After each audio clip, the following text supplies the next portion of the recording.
সুপ্রিয় দর্শক বন্ধুরা, আসসালামু আলাইকুম। সবাই কেমন আছেন? আশা করি যে যেখানে আছেন অনেক ভালোই আছেন। স্যামসাংয়ের পক্ষ থেকে নতুন আরেকটি স্মার্টফোন লঞ্চ হয়ে গিয়েছে, স্যামসাং গ্যালাক্সি F23।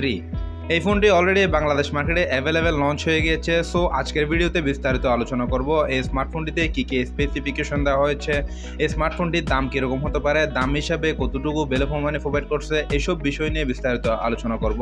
তো বন্ধুরা, সবসময়ের মতো আজকের ভিডিওতে আমি আছি আরজে সাইমন।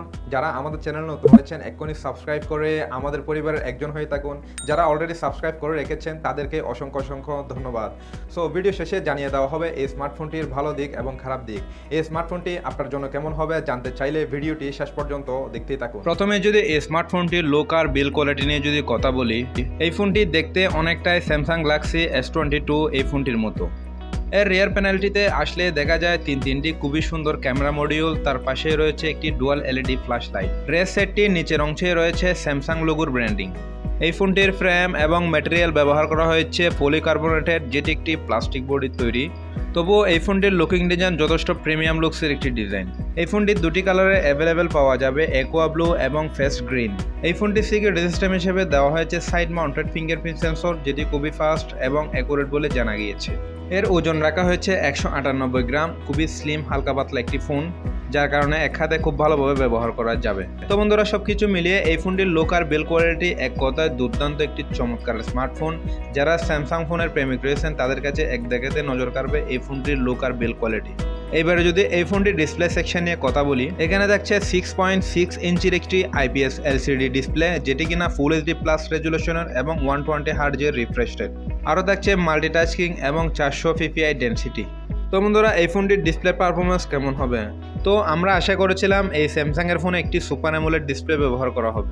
দেখ, ওভারঅল সব কিছু মিলে এই ফোনটির ডিসপ্লে পারফরমেন্স কেমন হবে? এখানে ফুল HD প্লাস রেজুলেশনের IPS LCD ডিসপ্লে হওয়াতে শার্পনেসের ঘাটতি একদমই হবে না, আর 120 হার্টজের রিফ্রেশ রেট হওয়াতে টাচ রেসপন্সটাও ভালোভাবে পেয়ে যাবেন।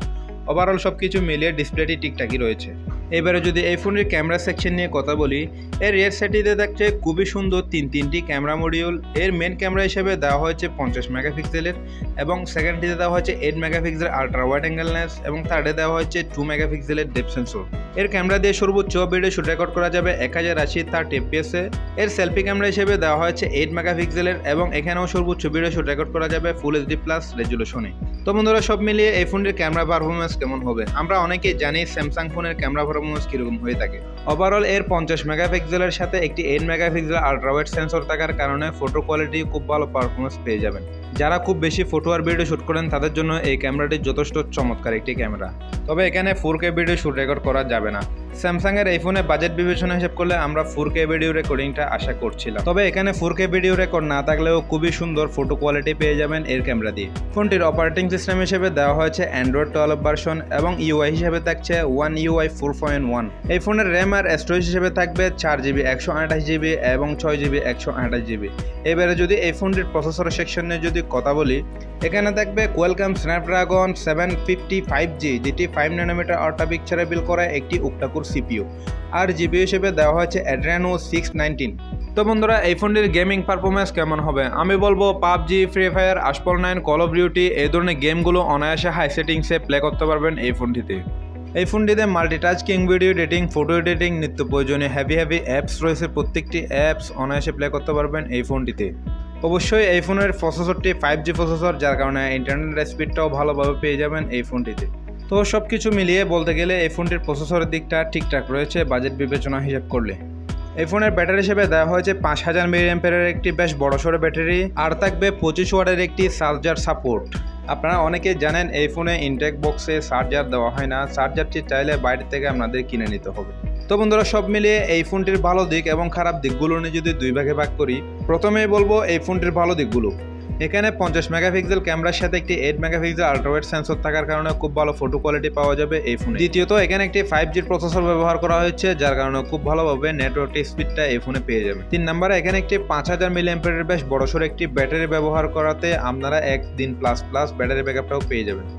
এবারে যদি আমরা এই ফোনটির খারাপ দিকগুলোর বিষয় নিয়ে যদি কথা বলি, দুঃখের বিষয় হচ্ছে এখানে একটি সুপার অ্যামোলেড ডিসপ্লে ব্যবহার করা হয়নি, IPS ডিসপ্লে দেওয়া হয়েছে। তবুও 400 ppi ডেনসিটি থাকার কারণে আপনারা ডিসপ্লে পারফরমেন্সটি ওভারঅল পেয়ে যাবেন।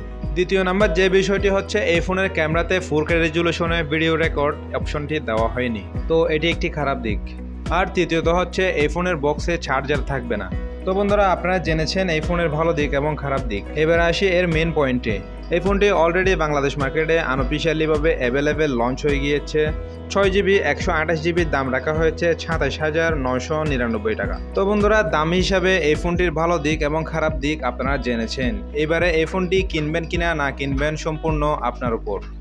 আই হোপ এই ফোনটি সম্পর্কে আমি আপনাদেরকে বিস্তারিত এক্সপ্লেন করতে পেরেছি।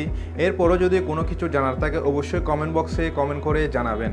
সো ভিডিওটি যদি সত্যি ভালো লেগে থাকে তাহলে অবশ্যই একটি লাইক করবেন। আর যারা আমাদের চ্যানেল নতুন রয়েছেন এক্ষুনি সাবস্ক্রাইব করে আমাদের পরিবারের একজন হয়ে থাকবেন। আর আপনাদের সাপোর্ট আর ভালোবাসায় আজ এ পর্যন্ত পৌঁছাতে পেরেছি। আপনারা একটি সাবস্ক্রাইব আমাকে করতে পারেন নিত্য নতুন আপকামিং স্মার্টফোনের ভিডিও বানাতে সহায়তা করে। সো দেখা হবে নতুন আরেকটি ভিডিওতে। সবাই ভালো থাকবেন, সুস্থ থাকবেন। আল্লাহ হাফেজ।